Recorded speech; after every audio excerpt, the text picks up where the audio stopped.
Pas cette voiture une Mustang, sauf si vous voulez déclencher une bagarre. Ça c'est un vrai chat sauvage, la Mercury Cougar.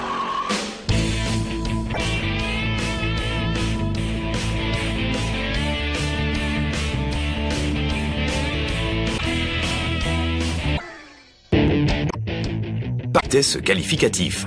La plupart en faisaient partie. Les Cougars étaient un produit de la division Mercury. Je crois qu'ils pensaient parfois en termes de quel moteur Ford. Quand un pauvre gars, ne se doutant de rien, arrêté au feu rouge dans une autre muscle car, se faisait déposer par une jolie Cougar au look vieillot, il se demandait ce qui se passait.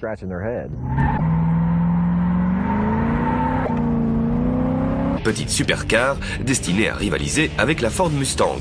Bien que de taille identique, la Cougar enfreint la plupart des règles établies par la Mustang. Et elle sont contrairement à la Mustang, la Cougar n'a jamais été disponible avec un 6 cylindres. Son moteur de base est le V8 289 avec carburateur double corps. Un peu plus longue et spacieuse que les Mustangs, les prix sport et de bonne performance. Et bien sûr, impossible de rater la différence fondamentale, elle coûte quelques euros de plus que la Mustang, mais ils permettent d'acquérir une classe folle. Les XR7, il y a cette touche de classe européenne, avec le tableau de bord en bois, la sellerie cuir et sky, la belle console centrale, etc.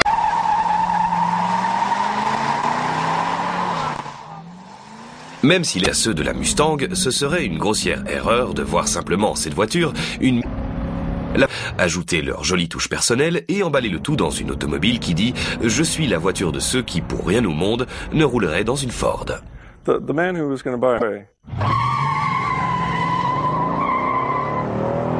Avec la Cougar, en surface, comme tout le monde peut le voir, comme en dessous. En surface, on a l'une des carrosseries les plus séduisantes et reconnaissables de la décennie.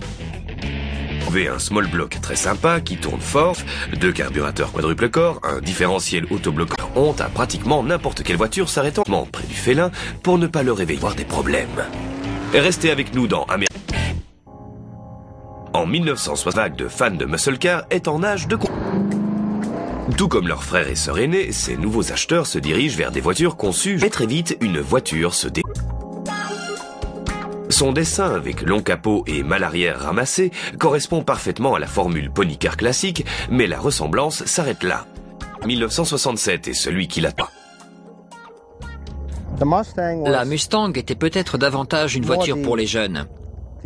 Potentiellement, l'acheteur de la Mercury Cougar était plus quelqu'un dans la trentaine qui avait envie de performance, qui voulait pouvoir se rendre rapidement quelque part, tout en profitant de ce luxe en plus, de l'insonorité. Il veut montrer au monde que ses concepteurs ont un programme différent pour la Cougar.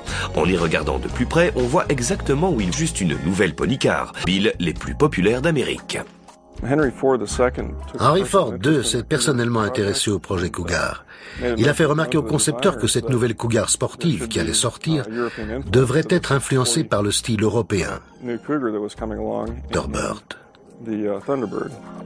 Elle n'a aucun doute, mais la Cougar est élégante. Son pare-choc avant remonte une ligne de toit similaire à celle de la Mustang, surtout quand elle fait son petit truc des feux à... Dans les années 50, un groupe d'ingénieurs chez Ford a essayé de développer certains gadgets, le toit rigide rétractable, et vers 1964, la partie des feux vers l'intérieur s'allumait en premier, puis la deuxième partie au milieu, et enfin la troisième, la plus à l'extérieur. Puis tout s'éteignait et ça recommençait. La couture silencieuse avec un maximum de confort. Sur le poids de la voiture, la Cougar pèse environ 55 kg de plus que la Mustang, uniquement à cause des matériaux d'insonorisation. Les sont plus longs de 15 cm que ceux de la Mustang, ce qui contribue à absorber le bruit. Les nouveaux propriétaires de Cougar n'ont pas fait beaucoup de réclamations cette année-là concernant ce confort.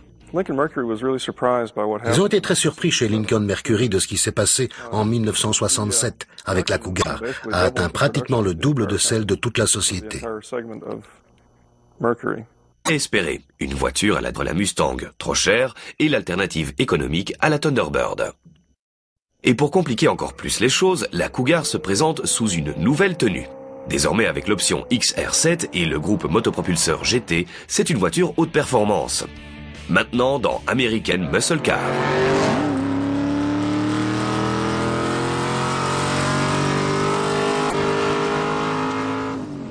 Pratiquement même avant que la période de rodage des 2 ou 3 premières Cougars soit finie, en course Trans-Am. Entre les mains de Bud Moore, Dan Gurney et d'autres, Tout le monde au lycée avait une Mustang. Et j'ai toujours été quelqu'un qui voulait quelque chose de différent des autres. Le fait que tous ces gens qui étaient mes idoles, Dan Gurney, Parnelli Jones, Ed Leslie, conduisaient une Cougar, c'est pour ça que je m'y suis intéressé. Ça et le fait que c'était quelque chose de différent. Grâce au championnat Trans-Am, la Cougar est sur le devant de la scène, mais ce sont deux packs d'options qui vont vraiment mettre. Au milieu de l'année 1967 sort le pack XR7. Il est davantage orienté vers le look que vers les performances. Cependant, la boîte 4 vitesses, le tableau de bord arme sportive de la voiture. Si l'option XR7 privilégie la forme, le pas chevaux, avec carburateur quadruple corps, une suspension performance, un échappement plus libre, des pneus Wider Onset, voici une chance de vous. Le félin est de retour, pratiquement un champ latéraux. Vu que la Cougar sous le capot. Un nouveau pack performance est disponible, le GTE, destiné à ceux et à celles qui ne plaisantent du moteur 302 avec carburateur double ou quadruple corps et du vénérable 390. On peut choisir le moteur sans compromis Ford, le 4. Dans une petite voiture comme la Cougar GTE, ce 427 NASCAR est une expérience absolument unique. Et elle a dirigé vers un endroit sûr. C'est un peu comme une arme à feu, mais avec une détente ultra sensible. Et quand ça part, ça part. Performance, la plupart des gens achètent encore la image de prestige. Moins de 3% de toutes les Cougars 1968 sont vendues avec la boîte 4 vitesses et la plupart sortent du hall d'exposition chargé à bloc d'options haut de gamme. Sauf sur la Boss 302, le volant réglable, le klaxon sur le volant, le dégivrage de la vitre arrière, la commande d'ouverture. Siège électrique, réglage des rétroviseurs à distance, autoradio AM 8 pistes, Vitre électrique, climatisation, capote électrique. L'option la plus rare sur la Cougar est un pack peu connu et disponible sur commande appelé XR7G. Cougar Trans-Am, le G veut dire Dan Gurney. Une XR7G et d'une prise d'air spécifique. En bas, on a les enjoliveurs estampillés XR7. Le levier de vitesse en bois de noyer est totalement différente. Sur la X, la décoration est un peu différente. Et là, l'enjoliveur pour le pot de...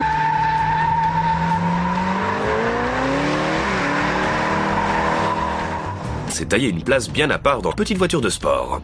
Mais cette année-là, elle va se métamorphoser pour devenir l'Eliminator. C'est tout de suite dans American Muscle Car. Le championnat Trans-Am a rabattu le caquet demi-portion trop luxueuse. Mais en 1969, face à la pression intense exercée par Chevrolet, il de miser tous ses fonds consacrés. La carrière de la coupe instantanément. Elle est remplacée dans l'écurie de Bud Moore par la Boss 300 rue. Place sur la grille de départ du Trans-Am, Mercury regonfle les performances et pratiquement toutes les Cougars dans les halls d'exposition sont des armes létales. Quiconque commandait cette voiture se faisait un plaisir de... Elle est équipée du 428 Cobra Jet Rammer, avec sur le capot, de l'intérieur cuir, d'une boîte automatique, de la direction et du rare pour cette combinaison de groupe motopropulseur et pour une décapotable.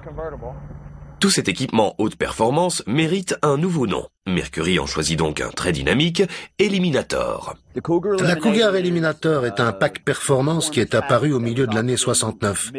En 69, il était offert avec le moteur de base, le Windsor 351 avec carburateur quadruple corps.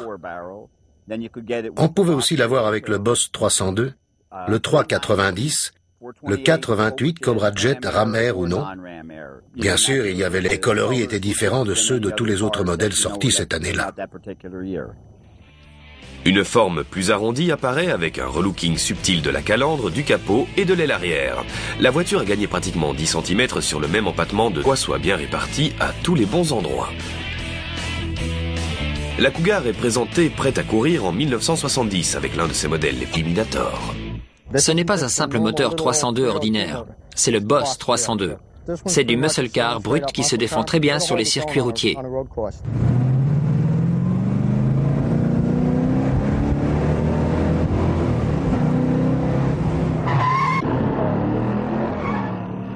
Désormais, avec plus d'un poids extrêmement bien réparti, le meilleur. Les Cougars, parmi les muscle cars les plus féroces, partie non négligeable de la production Mercury comparée au Mustang, le volume de production des Cougars a toujours été des Cougars. Si elles étaient aussi branchées et aussi rares. Tout de suite dans American Muscle Car, on a rendez-vous avec des amoureux du félin survécu.